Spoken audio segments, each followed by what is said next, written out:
Namaste and welcome to Satsang.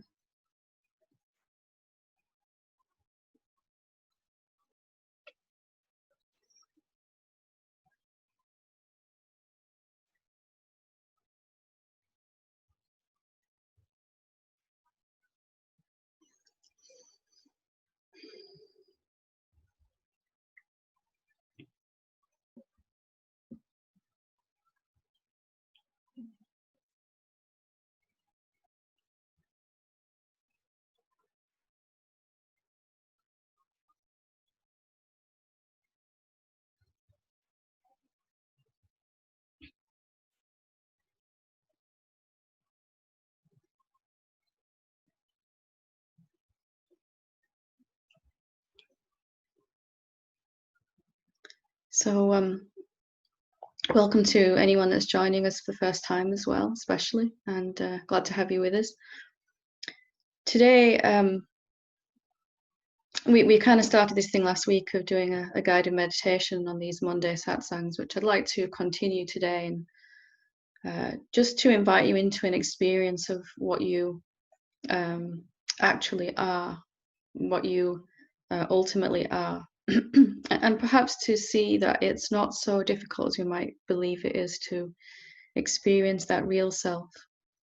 The real self is here all the time in the background, unnoticed by most of us, and really satsang is an opportunity to come to notice that um, permanent, stable, unchanging, not at all what we thought it was, and something completely much more wonderful self that we are actually. And to do that, we're going to, I'm just going to talk for a few minutes just before the meditation, and we'll go into a guided meditation for 20 minutes, 25 minutes or so. To experience what we really are, we have to step out of all of our stories about ourselves, our stories about life, our stories about awakening, especially at this point, that we all start off along the pathway with these stories that we have brought from previous lifetimes into this one. And we've attracted family situations, friends, a life that allows us to experience these stories, and then, the desire to transcend them comes. Because the most peaceful experience of all, which isn't really an experience, it's a permanent condition, for want of a better word, is life. Experiencing life, experiencing yourself, experiencing reality without any stories at all, without any stories about what you are, what you should be, what reality is, what the self is, all of that, how far you have to go. All of these are stories that we tell. And our life, our mind, can be described in one way as a collection of these stories. Our separate sense of self, the thing that seems to cause us to suffer, is a collection of works of fiction that I have come to deeply believe inside myself to be true. So if it's as easy as stepping out of our stories and experiencing peace, why don't most of us do it? Why don't more of us do it? And it's really because we're stuck in this loop. And if we can come to see what I'm going to say in the next moment, if we can really start from that premise, then we can be free right now.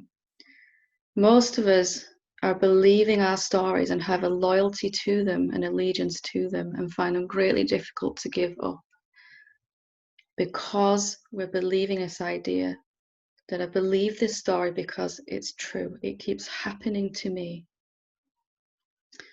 Our mind says the things I think and feel about myself, about the world, about my awakening, about my progress, my worthiness, my on and on and on, are true, and I should keep a hold of those stories because I keep experiencing, because my life is showing me they're true. Because I keep having the same problem, I'm going to believe the same story. But what if that's not the case? What if each story that we believe in is like a colored lens that we put in our spectacles, in our glasses, and we're wearing these spectacles all the time. We have been since we've begun this lifetime, and each story adds to the shade, the color, and it gets a little darker. What if we're experiencing these stories as true in our life because we're believing the stories, not the other way around? What if, even though we've experienced a particular story to be true, that I'm not good enough, or that I'm not there yet, or that I can't get what I want, or that I'm never gonna wake up to the truth, it's just not gonna happen for me? What if we keep experiencing those because we keep agreeing and subscribing to these stories? What if there is no way to get to the end of the story, no way to be good enough, no way to be to reach awakening, no way to get what we want by following these stories? What if the only way is to step out of them as much as we're capable of in this moment, and experiencing their untruth, that when we don't subscribe to these stories, that we experience the absence of any problems in our life? So if you can deeply understand that the stories keep being experienced as true because we're believing them, and not that we're believing them because we keep experiencing them as true, then we're free in this moment to make a choice not to listen to any story at all. And there is a profound freedom when we don't listen to the stories. They might still be talking, we don't have to agree.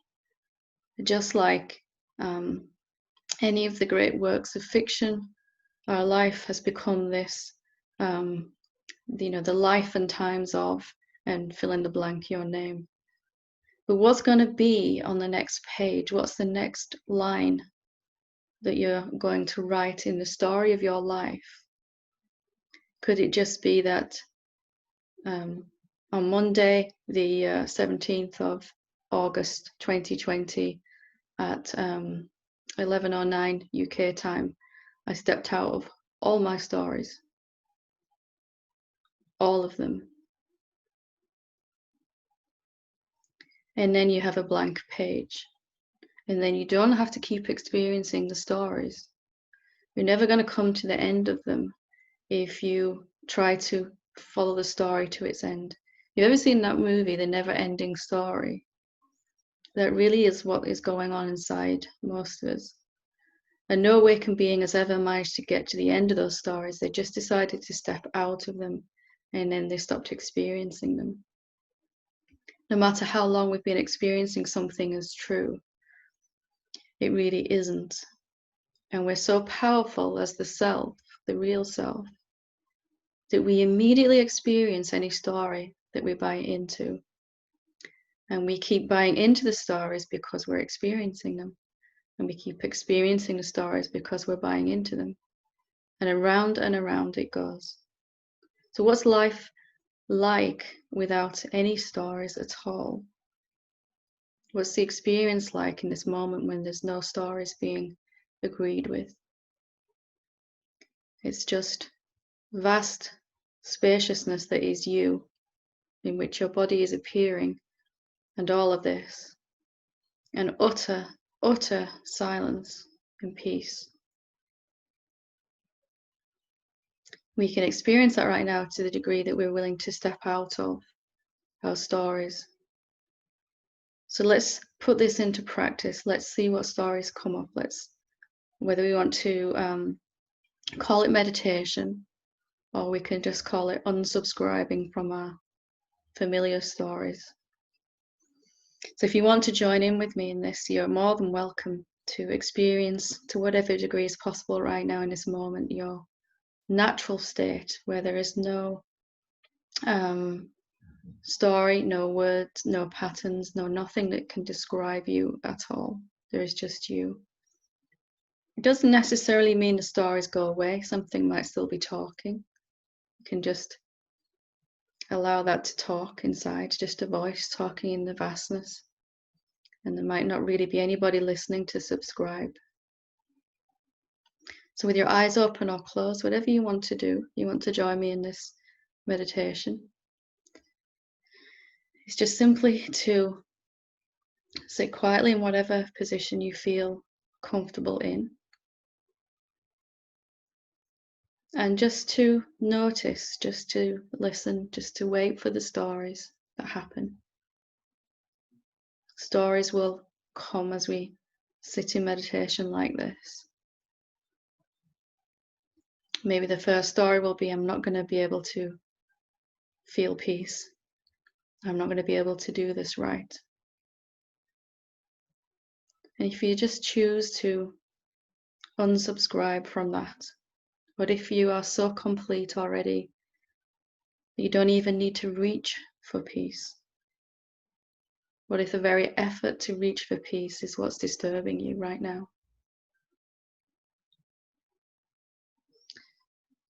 And in this meditation, if there's a story that there is a goal to reach, you can just notice that one, let that one go too. There's no goal here. There's just the open space that is you, and the stories that we're noticing and stepping away from.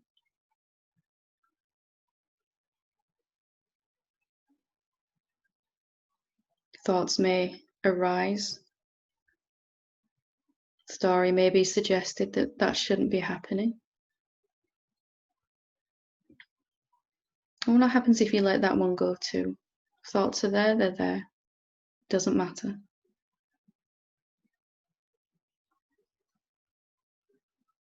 Just noticing the stories and then experiencing what it's like if we don't buy these stories.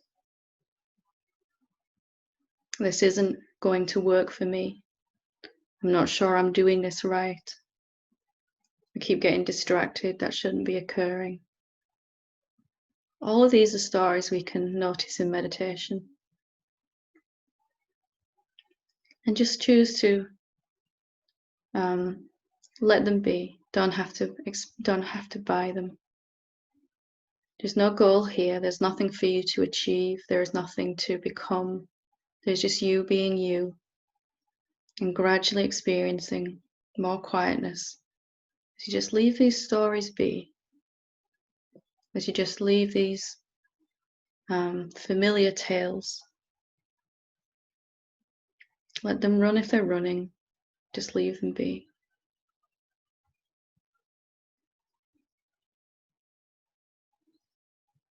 Another familiar story may be that this isn't getting us anywhere. If there is noise in your environment, there may be the story that it should be quiet for you to meditate, that you need it to be quiet.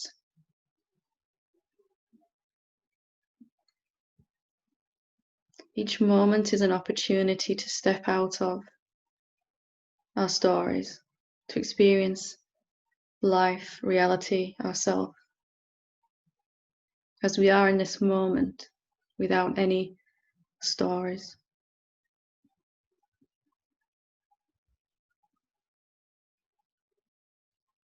What's here in this moment without believing these stories? Isn't there just a kind of quietness that perhaps has always been there, but not noticed?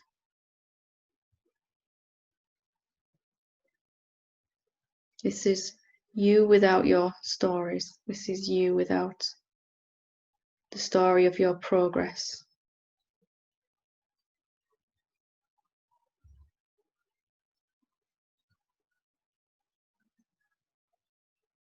If an emotion arises, notice the stories around it. It's going to be too much for me to cope with. It's not safe to feel this emotion. This is disturbing my peace. You just step out of those as well.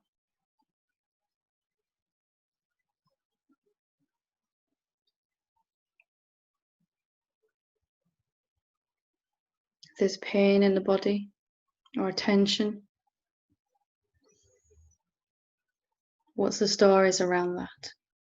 I need this to stop. I need this to go away. It's disturbing my peace. It's disturbing my meditation. This shouldn't be happening. This wouldn't happen if I was awakened. Just notice all of these stories if they play and step away. Don't have to fight with them. We're just not interested in this moment.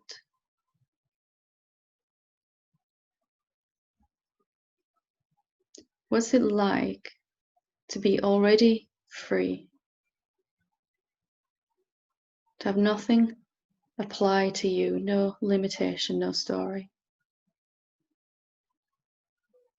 To not need to make any progress at all in this moment.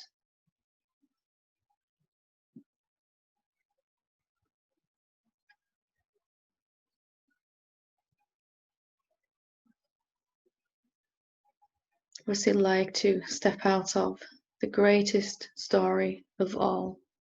I am bound and I need to get free. What happens when you step out of even that one? There is just freedom in this moment then.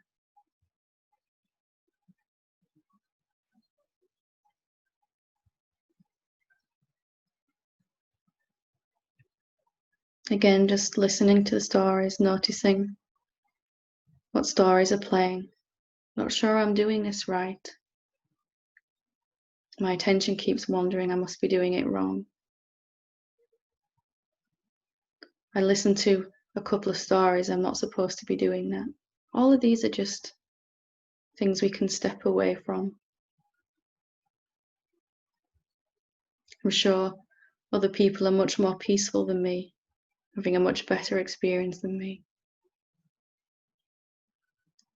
Just step out of these stories right now, if you want to. Experience freedom.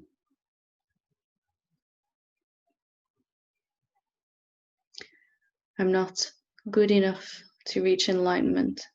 It's never going to happen for me. I just can't seem to get there. I never seem to get what I want. Life isn't fair. Just stepping out of this.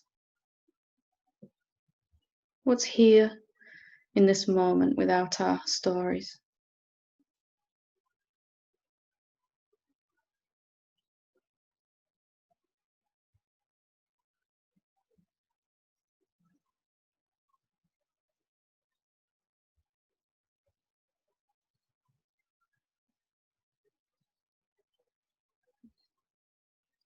Maybe noticing stories. Well, I'm feeling quite peaceful now, but later I won't be able to stay like this. It's easy to do this when I'm in Satsang, but when I'm on my own, it's harder.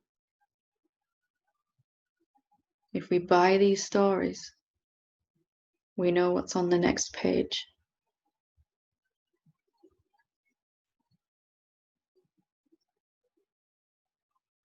Right now, what is it like to experience yourself without any story?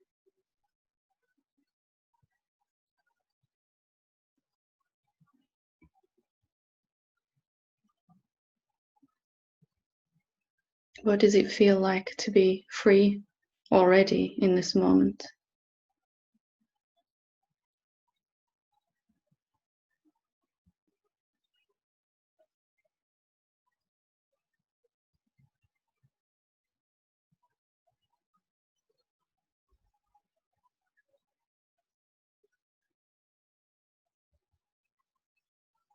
Even the story that I want this to continue, I want to keep feeling this way.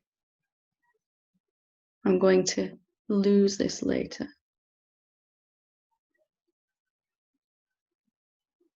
That I can't feel this way when I'm at work. I can't feel this way when I'm with my family. I can't feel this way when I'm with other beings. What great stories have you experienced? And can you discard them in this moment?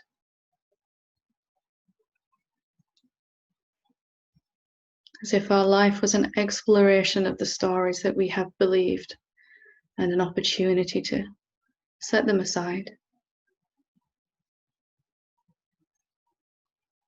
Every single story we release, we're rewarded with more peace, more clarity, more spaciousness, and more confidence that no story at all is true about you.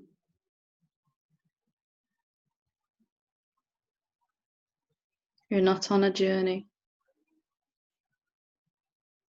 You're not heading somewhere.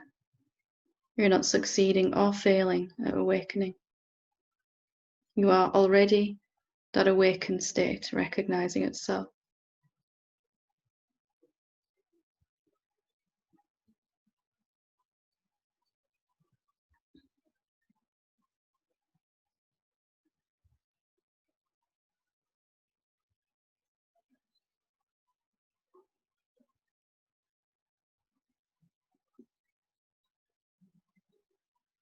If there is peace in this moment, there may be stories. I'd like it to stay.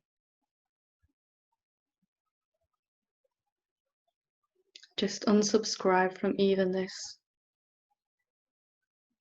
There's something I can do to keep this or to lose it. It's just not true.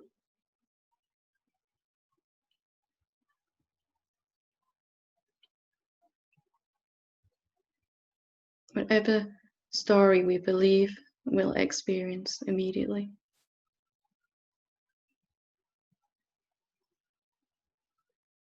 We are utterly free in this moment to experience any story we'd like to subscribe to, or to completely experience the absence of any story at all.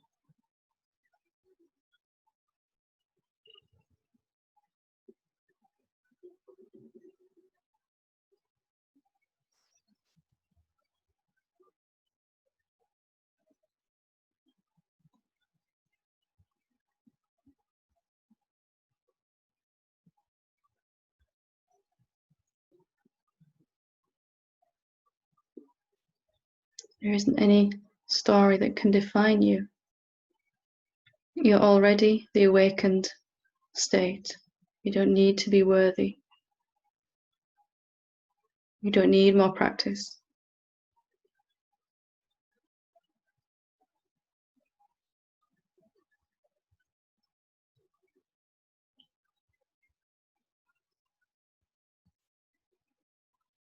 Just an invitation in this moment to experience yourself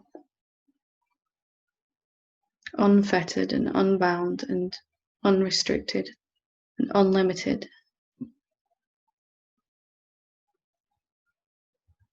as if each story has been a weight we've been carrying around.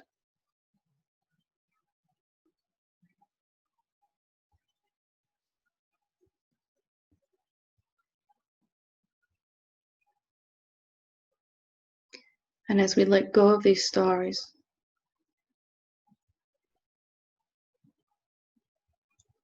then the energies just begin to dissolve. Our mind is made of stories.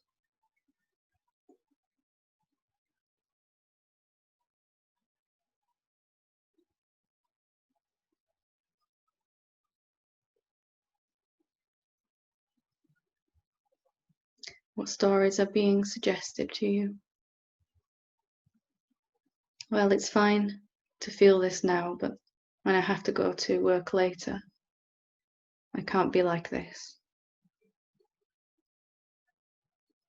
What if that's not true?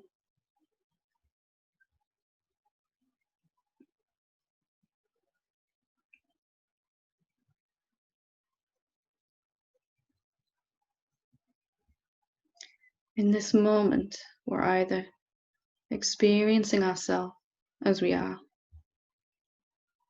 or we're experiencing our stories. There is no in between.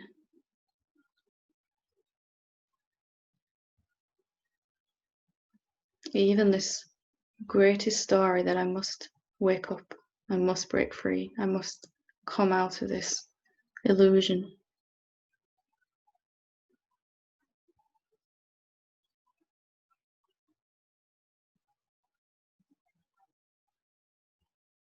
What if that's not true? What if you are already so free?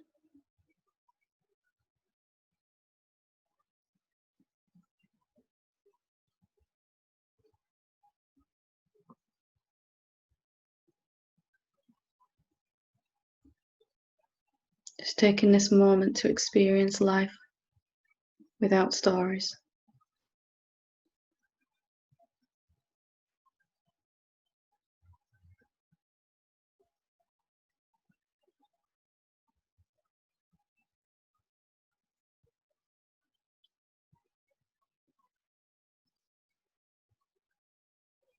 We can never get to the end, the resolution of the stories.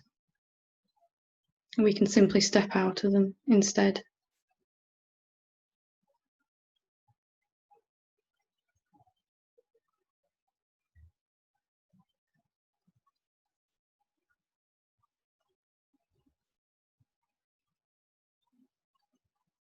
I've been trying to wake up for so long, it's just never going to happen.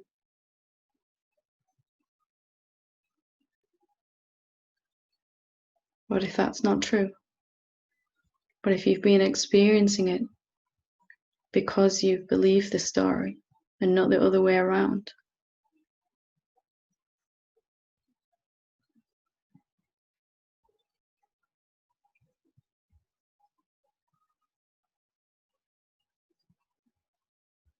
Just experience with me in this moment, life without any limitations. What does it feel like to be free already in this moment?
Are you experiencing freedom?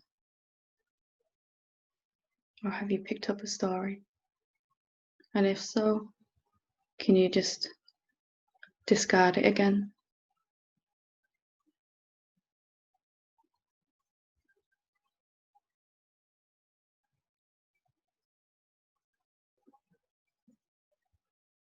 What if our moment to moment experience is an opportunity to step away from these stories?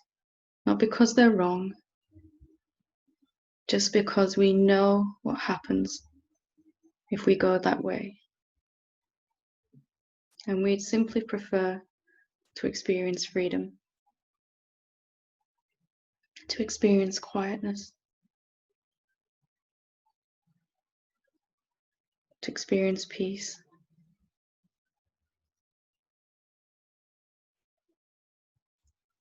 Peace is not the absence of stories, but simply not buying into them, Freedom is making that choice to unsubscribe in this moment. And we always have that choice.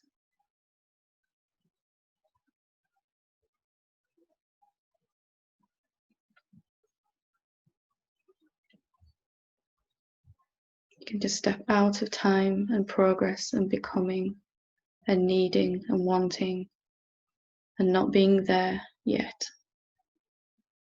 And experience being there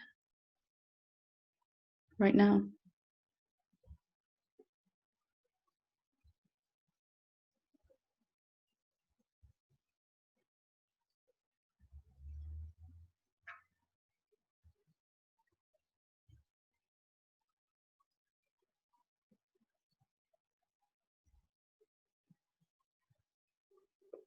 You may be the greatest storyteller of all as the self, but just coming to see that no story has ever been true. No experience has ultimately ever been completely real, but experienced as though.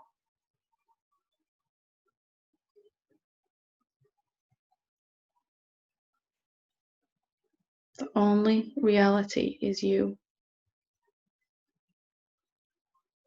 The vast spaciousness in which your body, the thought stories, the emotions, all of that is just arising.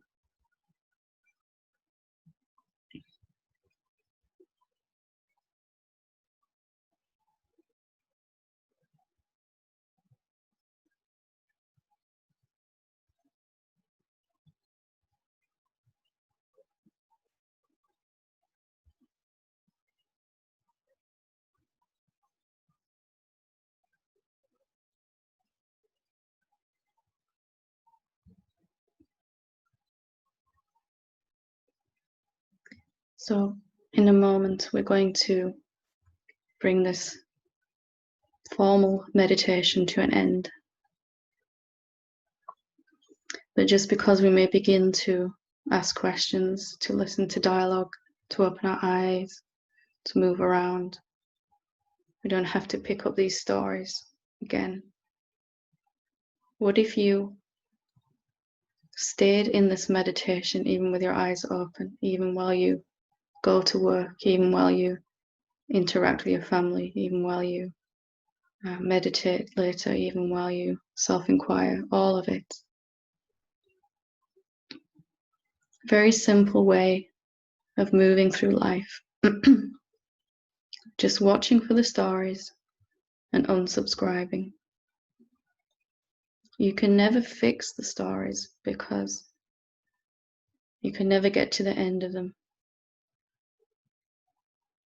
We can just simply put those weights down, or we can take the glasses off and see clearly. This is what I am, actually. Without the stories, I'm already free.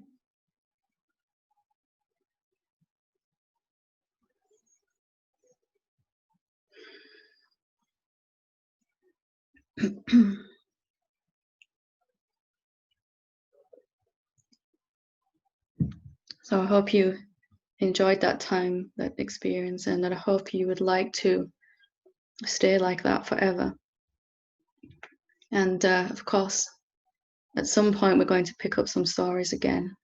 And it's another story that I should never pick up any more stories. But you're going to do that from time to time, and it's okay. And you'll just notice quicker if you're not blaming yourself, and you simply set it aside again when you do. Each moment is another opportunity to be even freer, to experience that freedom even clearer. So if anybody would like to ask a question or to share their experience in meditation, you're more than welcome to. If you would like to, then you can click on participants at the bottom of the screen and scroll down to the bottom of there. There is the option to raise hand, and it will let me know that you want to share something or to ask a question. In the meantime, while we're waiting for questions, we can just notice the stories that are coming and see if we can just stay conscious to them, that nothing seems to change, nothing has to change just because our eyes are open, just because we'll probably go into a dialogue, we'll go into looking at these particular stories. And eventually when we move around our life again, when this satsang is over, that your entire life is really a satsang. There isn't any other any higher purpose for life than to be free of these stories. So if anyone would like to ask anything or to share, you're more than welcome to.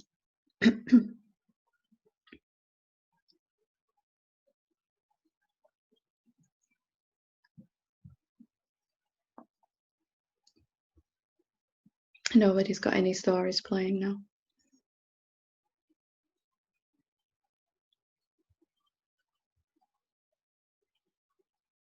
Okay, we'll start with Ian and Maggie.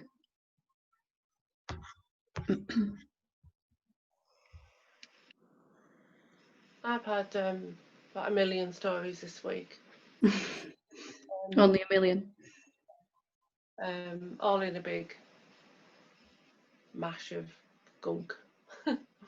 And I was listening obviously when you were talking then, and I heard you say you will pick up stories again. I thought, yeah, and part of me has been okay with the stories, and I've been looking at it all week and just trying to be with it and know that they're not true. And when you said a moment ago, you'll always pick up story, or there'll be times when you pick up stories again, and then you just put. I think you said you just put them aside. I can't remember what you actually said.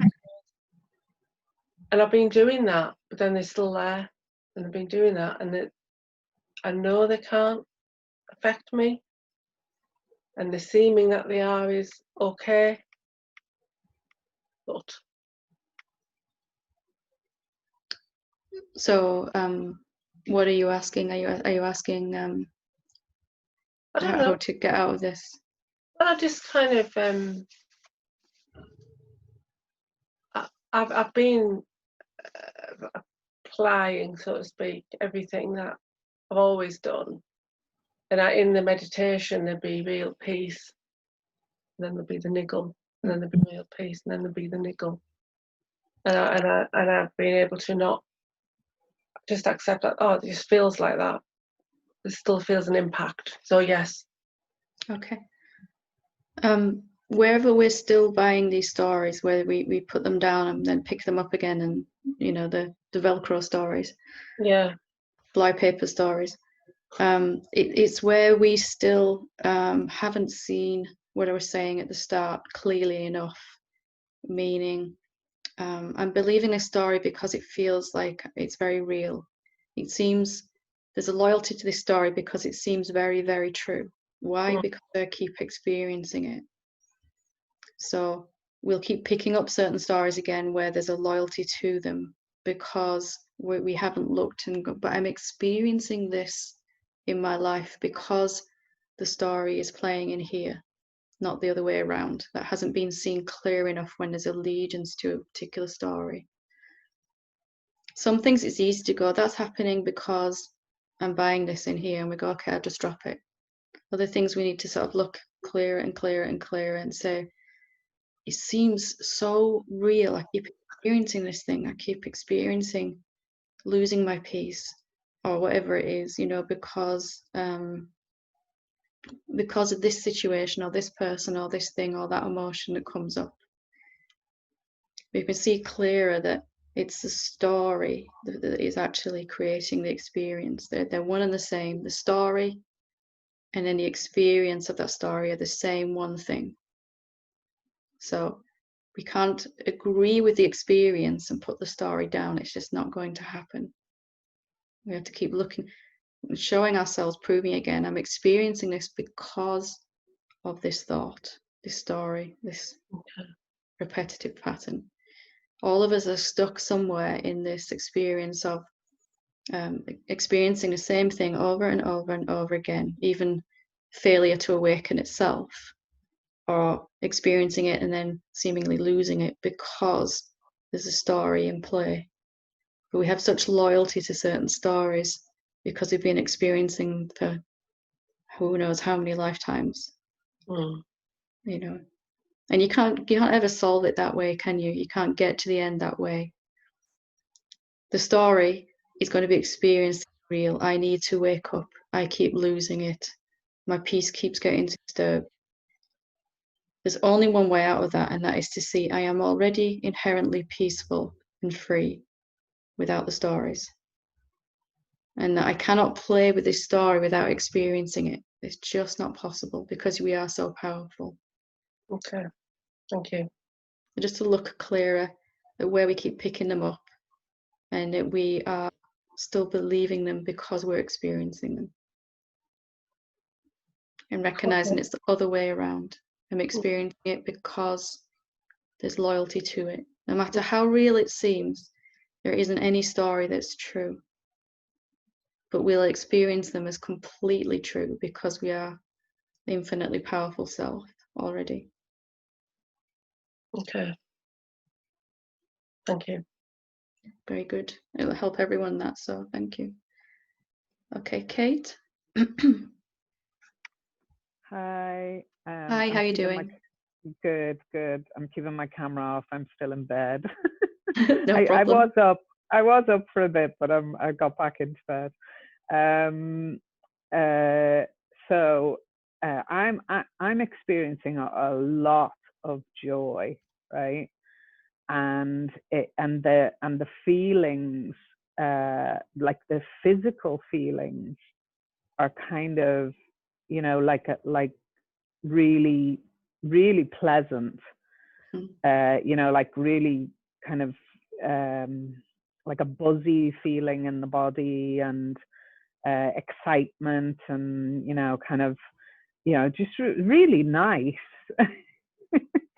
But is that a story? Is that another story that that I need to let go of, or is it just just something that's happening? And Yeah, it's just something, as you let go of stories, you're naturally going to experience more peace, more joy, more freedom. The effect of that is going to be more energy moving around the body, feelings of excitement, and all of that, and sometimes even it builds into bliss and eventually ecstasy. That is our natural state. But there may be stories around that I had stories around bliss and joy that came up. It's going to be hard to function if this keeps building. I'm not going to be able to go to work like this, or those stories. So the effect of noticing the freedom that we already are in the body is that it's going to start to let go of its tensions. It's going to start to feel more relaxed. Muscles will start to relax a bit. Some trapped emotions and energies might come up, all of that. And as they do, it's just going to allow the body to reflect what you're feeling already. And our clever little ego is going to be trying to hold on. So it will try to find some stories about joy, or that it's too much, I can't cope with it, or there's too much peace now. What am I supposed to do with all this? These subtle stories. But the joy itself is the natural state. It's a byproduct of a total absence of fear in that moment, isn't it? Peace, yeah, love, and joy are naturally present when we realize that no story is true. That is just a manifestation of the natural state of all human beings. Just because it's natural doesn't mean we're used to it at all. We're used to contracted state, aren't we? yeah, yeah. Okay. Thank you. Just watch for the storyteller that's trying to write the next page saying, well, and it just, the joy was too much and I didn't know what to do. And it just, your Yeah, body can handle amazing amounts of energy. It's like we've been running on 1% of full power. and it starts to get turned up, you know, as the stories are unsubscribed from, and that we call that joy and love and peace and all of those things. But it's really just when the energy flows unrestricted, you know, not forced through these beliefs. Great. Thank you. Thank you so Very much. good. Enjoy your joy. Lovely. We'll go to Sophie.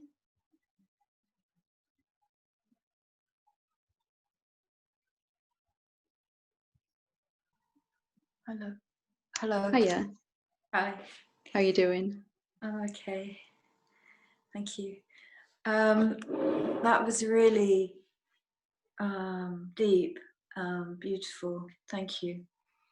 You're welcome. Because what I was inquiring into this morning was if I'm, is it true that I'm feeling love, I'm going to die? You know, so the death, the fear of death. Mm-hmm. Inquiring into that, but then I thought this would be the story, but it actually wasn't. What the story was just now that came was life is a struggle. Life is a struggle. It was a story of struggle, and the contraction was kind of that experience of that proof of that. Yeah. And yeah, my life has been, you know, I have definitely lived that story as believing that life has to be a struggle, and actually my whole awakening has been around that. We do that. That's the last place we our stories about awakening are greater than everything else put together, aren't they? For most of us. Yeah, but actually it's going through that struggle, through the awakening, that there's been, like, you know, that suffering brings you more awake. Yet ultimately what you just revealed in that meditation was that it's not true. Life doesn't have to be a struggle. Yeah, if the suffering serves any purpose, it's really to fuel this desire to experience life without the stories, to be free of it, isn't it? That yeah. So most of us do that initially by trying to see these stories to the end, trying to solve the problems that come up with these stories. You know, how do I get my peace back if I believe I've lost it? Well, you can't, because you have never really lost it, but you're experiencing being disturbed because of this story, that I'm disturbed, you know, I've lost my peace or whatever. So the suffering, we try to fix the problems that come with the stories, and that's suffering, isn't it? Because we can never quite get to the end of them, ever. Yeah, but I've definitely seen, I mean, obviously I was carrying a story of struggle from lives or whatever, that life has to be a struggle. And it was mirrored in my awakening as an intensification of that. So that's, you know, life got a lot more struggly. But what I'm seeing, what I want to inquire with you really is, you're saying that the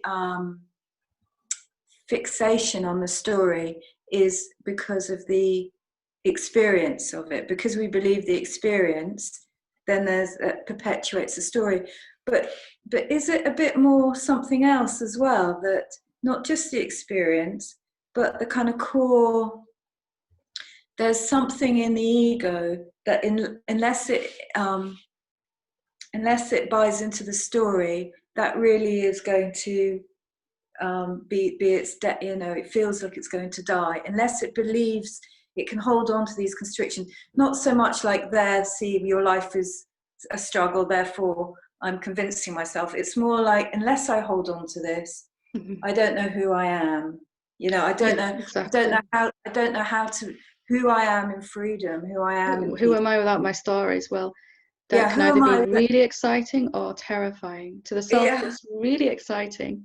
To the ego, it's terrifying, because it believes it's going to cease to exist or something. We really feel, but I am my stories. How am I supposed to let go? And then we hold on, and then we make a story out of trying to let go, you know, and all of that. And ego, the dysfunctional aspect of mind or ego is this do that's trying to, I am the doer.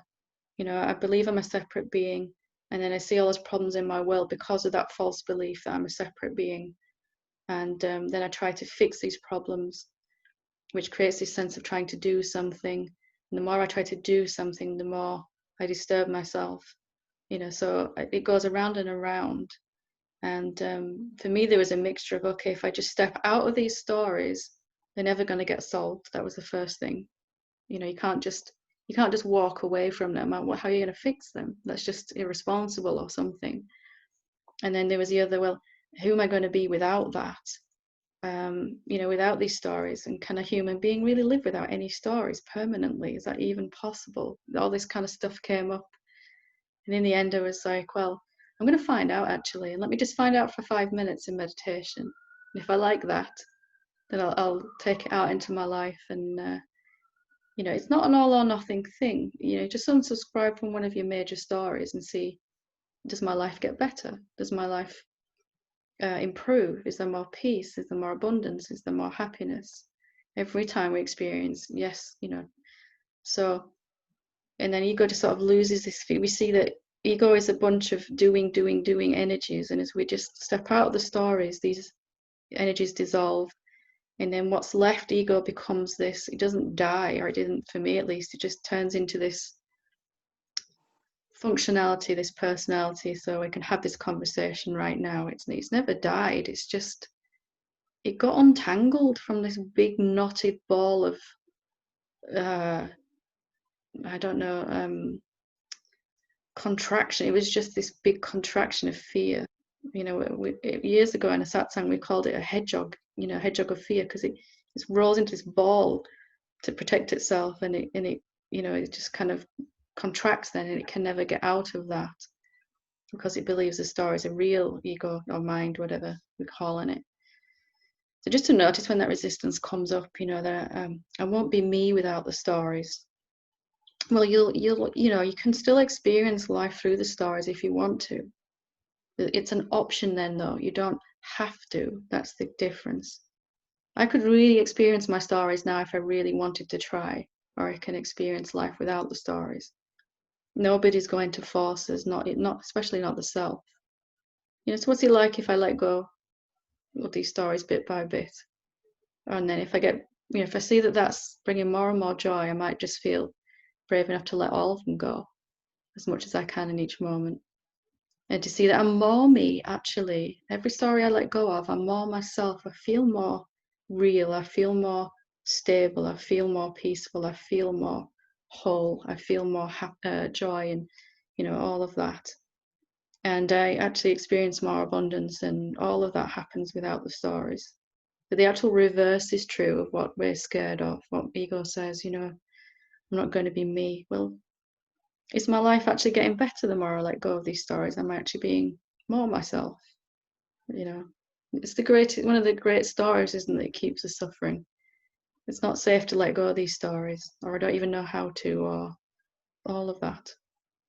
And you come up against it right at the core of the ego that you pointed at, didn't you? That something even deeper than the stories. Something the last story is, I'm scared to find out who I am without them, or something like that. Yeah. But try it, like anything, try it for 5 minutes. If you like it, do it another 10 minutes. If you like it, do it another 10 years. Yeah. It's not this great all or nothing thing, is it, the ego projects it to be. This big bag of stories, and I'm going to set them down, and then I'm going to jump off this cliff into the unknown, and I've got no guarantee of what happens after that. It's just not like that. It's just, can I set some more down in this moment? And if you don't feel safe, pick them up again. Because sorry, just to add to that, just as you were saying, as I was in that meditation, I was the story of struggle, and what really came was the sense that I really have to struggle to be myself, because it's like standing in the truth within the while the contraction is really playing. Always felt such hard work, like I was being really kind of, like effort This is the to do most that. difficult thing I could ever try to do ever right now, The is most try to, difficult thing, because the contraction is so intense, but I know I'm being not that, and just allowing that to play or whatever and be. But that was exhausting, you know, there's an effort in that. But then with this story of like, well, life is a struggle, and it was like, well, this is a struggle. yeah, it becomes a very real experience. Yeah, I'm doing the struggle in this meditation in order to be myself.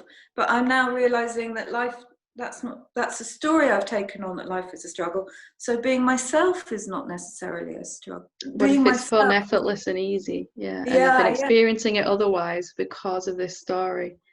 You yeah, know, what if it's the most natural thing I could do to just be myself? But of yeah, course, we experienced it through the stories, and yeah. And it you know, does, you don't, you know, this kind of spiritual power that you kind of muscle that you build up through this sort of exercise of like standing strong against the kind of onslaught of contraction or ego or whatever, you know. So that's but just not it's true. authenticity, isn't it? If an emotion arises within me with great power and surges, and I completely just stand back and watch it and love it, that's authentic in that moment, isn't it? If instead the emotion arises with great power and I completely buy into it and my body's shaking and I'm crying and I'm scared and I spend 20 minutes or an hour really upset, and then afterwards I come back to peace and go, well, what was all that about? I was being authentically that in that moment, wasn't I? Completely. Yeah. You know, so you can't get away from being yourself. It's just this story that we've been at the effect of, you know, that it's really, and it's so pervasive in the human culture. You look at how many people actually find total liberation, and it's this one story that's underneath it all. It's the most difficult thing of all human endeavor to wake up. You actually see the effects of that all over. Every single spiritual seeker is going to have to overcome this one. What if that is just not true? And I had to look at that in myself. Just because I've been trying to wake up for 25 years doesn't mean it's difficult in this moment, but I will absolutely experience for 25 years that it is, until I see that, wait a minute, I'm experiencing this because of this idea that life is a struggle, it's not fair, I'm never going to get what I want, and even if I could, I'm not worthy of it anyway. And when I set those stories aside, finally, there was just peace, and the awakened state just manifested. But the suffering plays that part, doesn't it, to kind of drive us to that point where we're just tired of the stories, you know, so tired that we might actually have the courage to disbelieve them, unsubscribe, even though it's still playing in my life, you know. Very good, very good. Good discussion, thank you. Thank you. Okay, we'll go to Amy.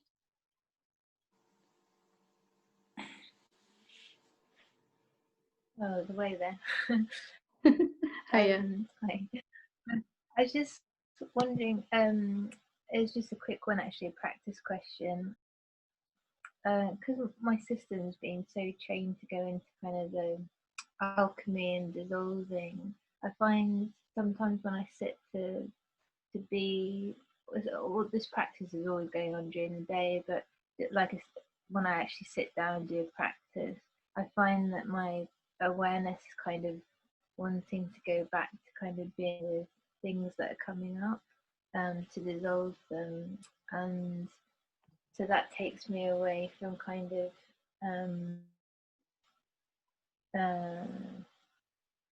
focusing more on stillness sort of thing. So I just wondered if you had any advice for that. The simplest, it's very, very common, and the simplest thing to do, if you can, is to bring awareness back to itself, first and foremost. If you seem to do that in that moment, you know, so you're aware of some emotion or some energy playing, and if you can bring attention just away from that, bring awareness back to itself, that's the first, always the best, most powerful thing to dissolve these energies. They will dissolve by themselves just by taking attention off them. If you can't seem to do that in that moment, if attention is just sucked into it magnetically, then we can look at some contemplative inquiry then. Okay, what's the story behind this? What is the literal experience I'm living in this moment? That will be the story. You know, I just can't seem to stay as a self, or something like that, you know. And then just to question, well, is that really true? Or is it true because, is it seeming to be true because I've been buying it, you know? The amount of the ease with which attention automatically goes to a story or an energy or a pattern, which are all the same, shows us how much loyalty we still got to it. It doesn't mean we're doing anything wrong or bad. It's just, we all have those places, don't we, where, you know, I'm being aware of awareness and I've got my Zen on and I feel great, and then, you know, suddenly attention's gone, and it's just like the practice has been like to be with them, to let them dissolve. So there's this kind of thing. There's this thing in the moment of like, oh, but if I help it to dissolve, then I can get back. You know? And that's the story that's playing there, is there's something I can do to make these patterns dissolve faster. Like by putting attention on them, they're going to dissolve faster. And you just become an Olympic gold medalist pattern dissolver. And everyone that you dissolve, there's another 10 waiting to take its place. Have you noticed that? So it's yeah, just, I wanted it. Yeah.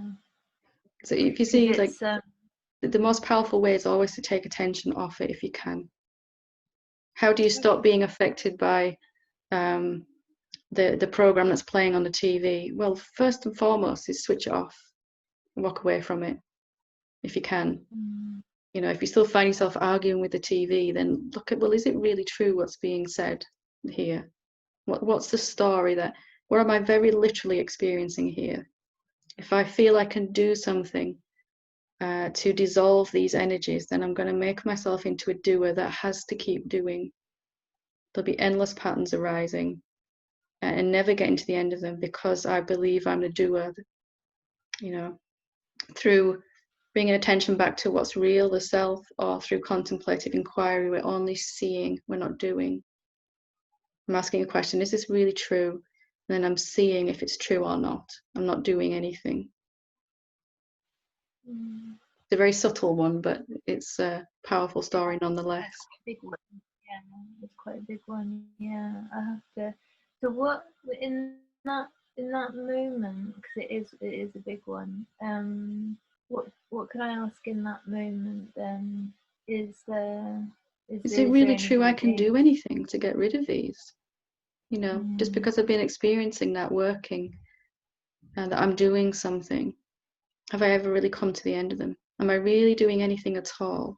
There's a sense of someone doing something, like this conversation now, you know, but am I actually really doing anything as the awareness, as the noumenon, as the real self? Am I just seeing? I'm either seeing what I really am, or I'm seeing the story playing, and then I'm seeing if it's really true through some question. Or you know, even when there's contemplation and inquiry happening, it's still, because there is a sense of doing there. So even right that there, has to be questioned. Yeah, it is, and that's a good place to look at, isn't it? Is contemplation the doing or a seeing? Is meditation, self-inquiry, contemplation, are they doing, or am I just seeing? They're actually just happening spontaneously. The usual thought that plays is, I can do something to fix this. And then spontaneously a thought arises, is it really true I can do something to fix this? Therefore the experience begins. You know, even those are just happening spontaneously. And you're just watching, even the contemplation. I might tell you to do some contemplation. Well, there's a sense of doing something still. I'm doing. And we'll give the doer something to do to prove to itself it's not doing anything. Does that help? Yeah, it's quite a chunky on that one. It really does feel like we're doing something, because it seems like if I contemplate if this is true, something seems to change or lift or resolve, and I feel like I've done something or achieved something or got rid of something, but you know, it's actually just a seeing, isn't it? It's an asking and then a seeing, and then a different experience happens in the mind and body because of that asking and seeing. Maybe put some attention on that and just really look at, am I actually doing something when I inquire or contemplate? Otherwise, we'll have lots of things to do with, you know, lots of endless patterns. I did this for about 2 years before I figured this out. You know, all these problems kept coming up. What is going on here? And then a really subtle causality loop that I can do something to get rid of these patterns. But right from the basic of just being yourself, being the self, they're dissolving because you're taking attention off them. That's the only reason, not because you've done anything. Yeah, and I think just that permission as well, because it's sort of stuff that's come from my old teacher and teachings as well, and that permission just to kind of, as you said, just take your attention off completely, and it will dissolve by itself. And you know, and I know that I've experienced that, and that it's kind of, yeah, trusting that more deeply, because there is a bit of an addiction to that kind of process of, But only because you want to make sure you wake up fully, and only because you love freedom, that you're so conscientious about that. You know, there's nothing wrong with that. We're just looking at a more effective way to reach that goal, aren't we? You know, that when I leave my body and mind alone and put attention on what's real, they're quite good at working this stuff out by themselves, which is quite embarrassing for me when I realized, oh, okay, but liberating as well. You know, a little bit. All right, I've been making a big drama out of even this, but it seems that way, doesn't it? It seems that we're doing until we realize we're not. You know, and then we keep experiencing having to do, always something else to sort out. You know. Very good. Yeah, I'll listen to this times as well. Yeah. Good. Thank you. Lovely. We'll go to Claire.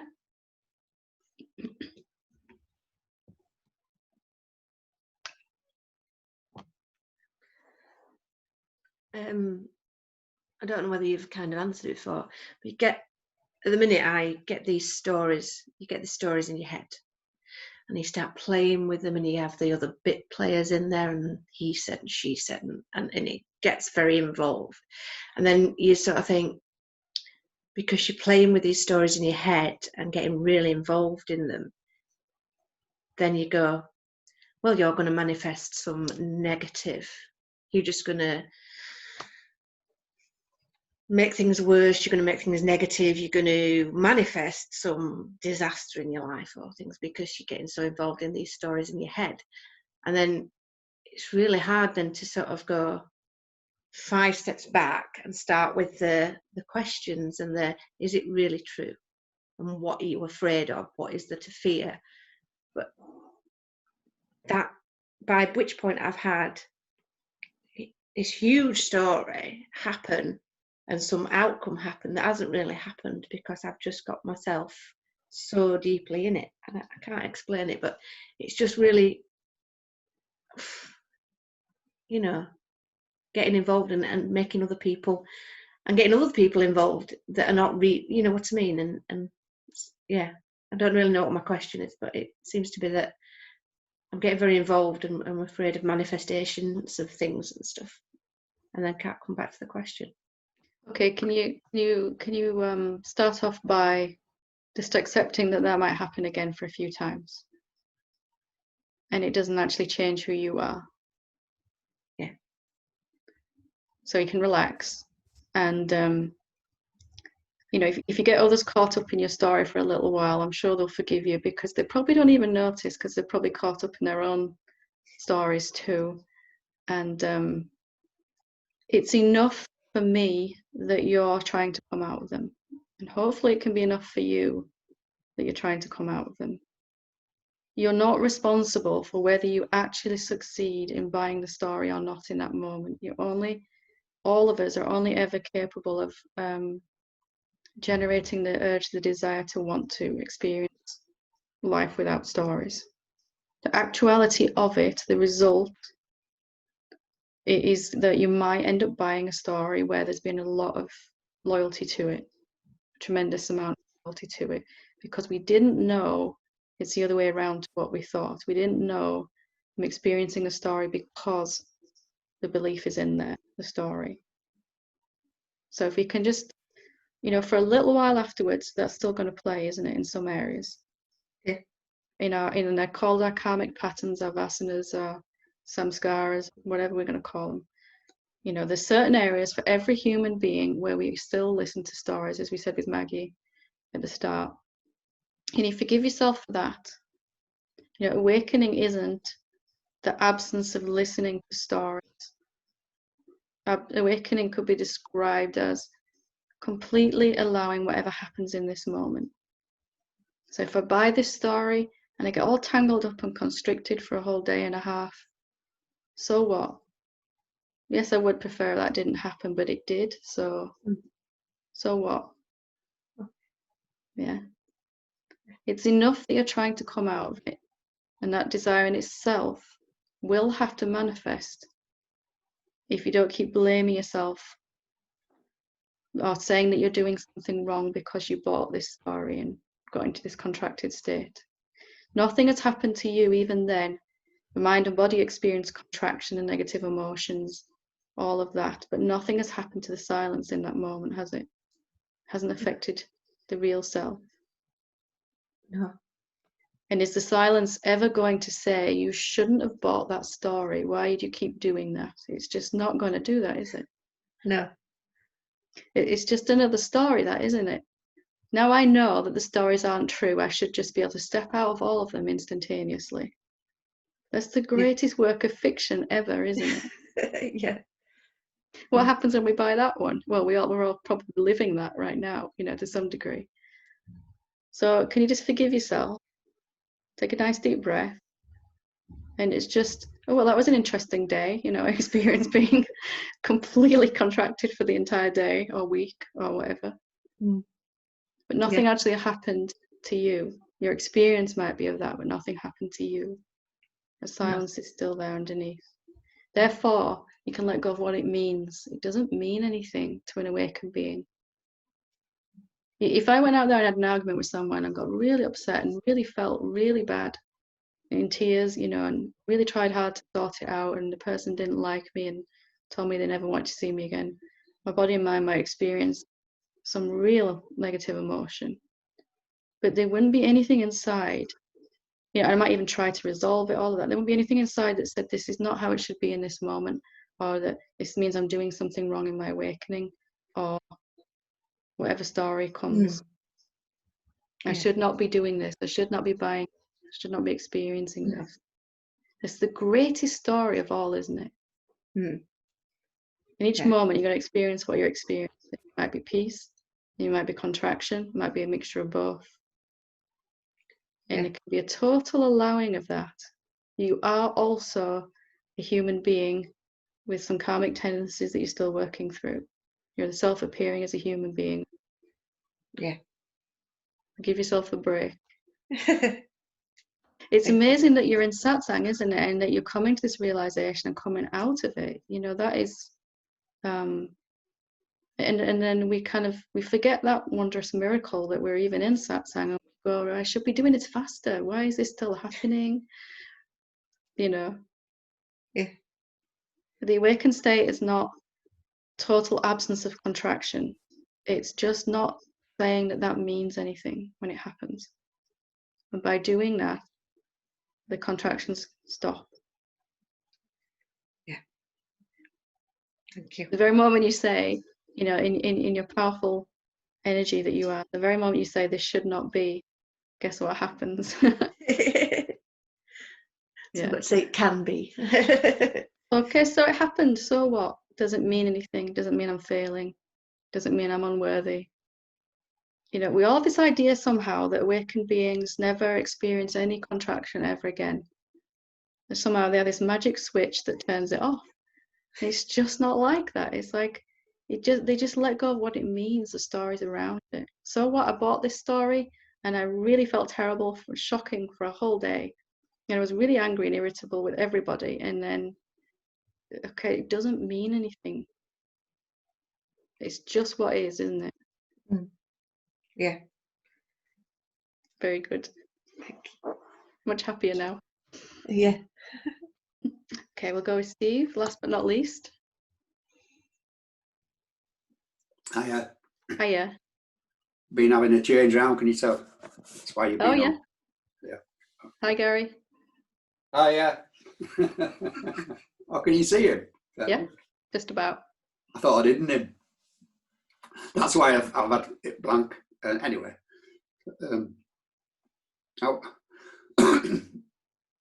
For about 2 or 3 weeks, I've had a really, I don't say blissful, but a really, really nice time. You know, it's been really good. When things have come off, I've been able to see them for what they are and still just drop them, no problem. And then middle of the week or Thursday, something like that, it started to creep in again.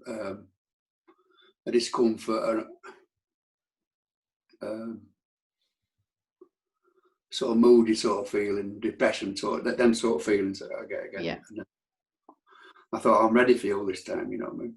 So I started asking the question, is it really true? This means anything? Is it true that I'm already where I'm trying to get to? These sort of things. Eventually it sort of took me deeper and deeper. And I was feeling a bit isolated. Even when I was in groups, I didn't feel part of. So I tried a bit, is it true of everything? I was trying everything that I've learned, you know what I mean? I still felt rubbish. And then this morning, yeah, it might be this morning actually. Transcending the Mind, part 2. And it's all there. I've noticed before where I'm at is that is for me at the moment, you know what I mean? Because you talked about this stuff coming back. It will come back. But not as long enough, not intense. And that's precisely what's gone on, really. Precisely what's happened. It's a spanner, that, isn't it? That book is a screwdriver to take apart your patterns, your oh yeah, noisy mind, you know. It's my favourite at the moment. Yeah, it's good. It really is good at that point when you're not quite sure what's going on, and you sort of answer every little question for me. And cross the T's and dot the I's. Well, I'm all right then. I'm okay then. Almost like I've been through it myself, you know. Could you? Yeah. Well, maybe so. That's it. Sometimes I don't believe that. Do I forget that? Well, you don't forget. You only see the teacher when they've probably come to mostly to the end of the stories and the contractions. They might still be. I mean, you don't know, right? I might be going through an intense contraction right now, but you probably couldn't tell because there's so much peace anyway. But our mind looks at a way can be, they're in this perfect state where they never experience any negative emotion, or, you know, all that. We have these stories about, you know, about that, don't we? So I'll ask you again about that one, how that works, but another time. But basically, that's more of a share than. So I thought I wanted to ask you about it. Then you started about the meditation. I thought, I won't be able to bring it into it now. And then you started talking about the stories, because the stories were coming with it. It's the story. Oh, it's here again. Steve's going to. It's this thing going away. All them sort of stories, you know what I mean? They're all there waiting, queuing up to come in, you know. So as I'm sitting doing the guided meditation, you know, sometimes some energy will move, some contraction, some tension in the body, some old thing. And it's just completely allowed to happen, completely. Because it's completely given an authenticity to exist. There's no capacity to identify with it or have a story around it. You know, there's a human body still present, so for a while energy's going to move. There might be as long as the body is still there, there is the potential for some old pattern to arise, isn't there, every now and again. But I hardly even notice now, because I'm not trying to get rid of it. It doesn't mean anything anymore. It doesn't have to disturb my peace. That story's gone. There's peace and contraction happening.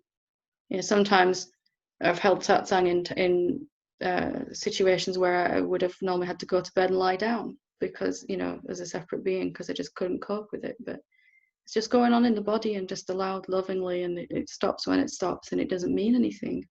Not in a cold way. It just doesn't mean I'm failing, or it doesn't mean I'm, you know, not free, and all of those stories that come up around it.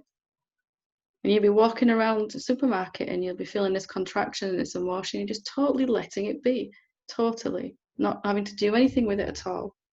Knowing that you're trusting that your body can feel it and discharge it, dissipate it. And that the reward for doing that every time is more peace. You know, as a general, peace is always increasing, because the energy that's being tied up in these stories is being released bit by bit, or a lot.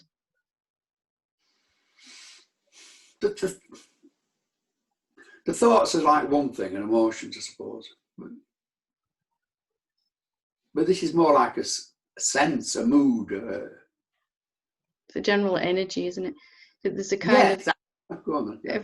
Every pattern has 4 aspects, like it says in the book. There is the physical manifestation of it. So that's either something in my relationships, my friendships, my finances, my career, or even an issue with the body itself will manifest like that. And then there's the thoughts and the emotions and the general constriction, tension in the body. They're all the same thing showing up 4 ways. Each pattern always manifests as thoughts, emotions, contraction in the body, which we're just so used to feeling we don't even know it's there. And in a situation in my life, you know, or my body or whatever it is, you know, and you can either catch it from the thoughts, or you can recognize it from the emotions, or from the situation that just keeps on playing over and over again on repeat, you know, or as you get subtle enough, you know, you can sort of sense the energy in the body, you can feel where there's a tightness, you know, and that's it's all the same thing. We have this mass belief that the thoughts cause the emotions, which cause the tension in the body, which causes the situation to manifest physically. But just like the colours of the rainbow, you couldn't have the red in the rainbow without the orange and the yellow. It's all present at the same time. We're just so caught up in the stories that we only notice it when it shows up in our life. You know, some big moment. Mm-hmm. So that's what the book actually will help you, you know, find out where it's showing most for you. Is it showing as a physical thing, or a contraction in the body, or an emotion arising, or loads of thoughts about it, and work on it wherever it's showing up. So you're peeling back these layers now, the stages like in the book, and you're coming to be more aware of just this energetic thing going on in the body, that perhaps the ego lives in the body as a set of contractions and muscle tightening, you know, like a muscle memory almost. You become more and more aware of that as you sort of peel back the layers of thoughts and emotions. You know, and you're not trying to change the situation so much. You're kind of recognizing there's just this.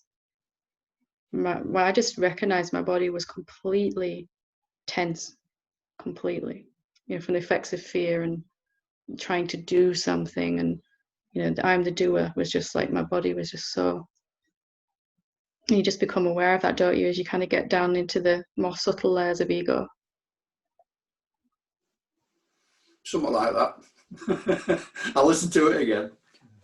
It's just the core of the ego is something inside the body that just really doesn't feel safe or adequate, and that produces a real stress on the body, and it mirrors in our life. That's definitely coming to it again. Yeah. Good, very good. Keep up the good work. I will. Thank you. Okay, we'll leave it there for today. For joining me today. Namaste.